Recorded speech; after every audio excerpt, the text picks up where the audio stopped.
When the towers fell on 9/11, my mother-in-law-to-be was in the fight of her life for cancer. 6 days after the towers fell, we called a justice of the peace over and got married in the living room.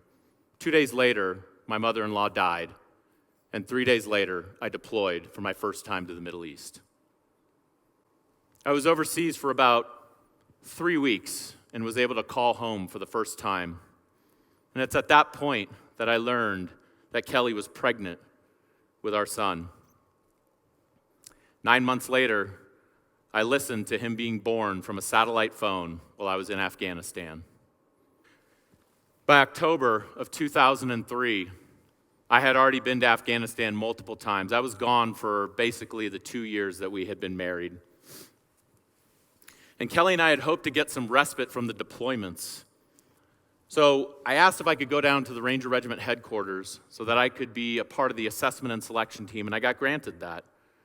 And as we were packing our house, the 2nd Ranger Battalion got alerted again, and we all got blown back out to Afghanistan again.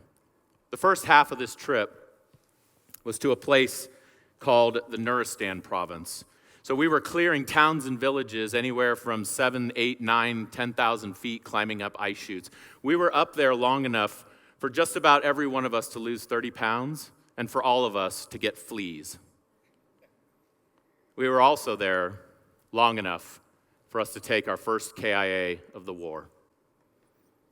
Sergeant J. Anthony Blessing was killed on November 14th, 2003, outside of Nangalam by a roadside bomb.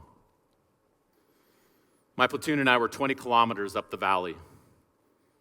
And I listened on the radio, and all I could feel was helpless. We would come back to Boardroom just long enough to refit and get ready for the second half of the rotation. Round 2 of the rotation was up in a place called the Chagall Valley. So there we are.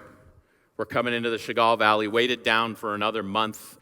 And I'm sitting on the back of the ramp. I got 20 Rangers behind me, and I'm just watching. And I'm looking through my night vision, and the grayish sky is pixelated by little green dots, which are stars. And I'm seeing the ridgeline, and it's coming closer and closer. I give the 1-minute signal, and we're getting closer to the ridgeline. I can start to smell the JP-8 and feel the rotor wash coming inside the aircraft. Closer we go, closer we go. Right as we're about to touch the ramp down on the ridgeline, the bird jacks forward. And I'm suspended up in the air, held only by my safety line into the aircraft. Before I know it, I have the ability to look outside, and all I see is ground, sky, ground, sky, ground, sky. The world eventually started to slow, and those blurring stars in my night vision started to become little points again.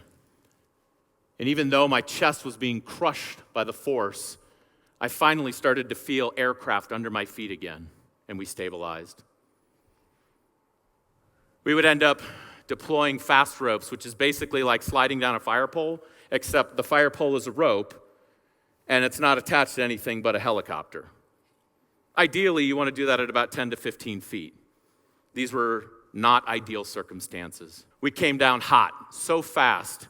The man behind me's machine gun came through, crushed my nod mount, broke my nose. He came down, broke his ankle. Another Ranger missed the rope completely, frapped in, and broke his back. So now we have a force that's got to be split to conduct the mission and extract our casualty.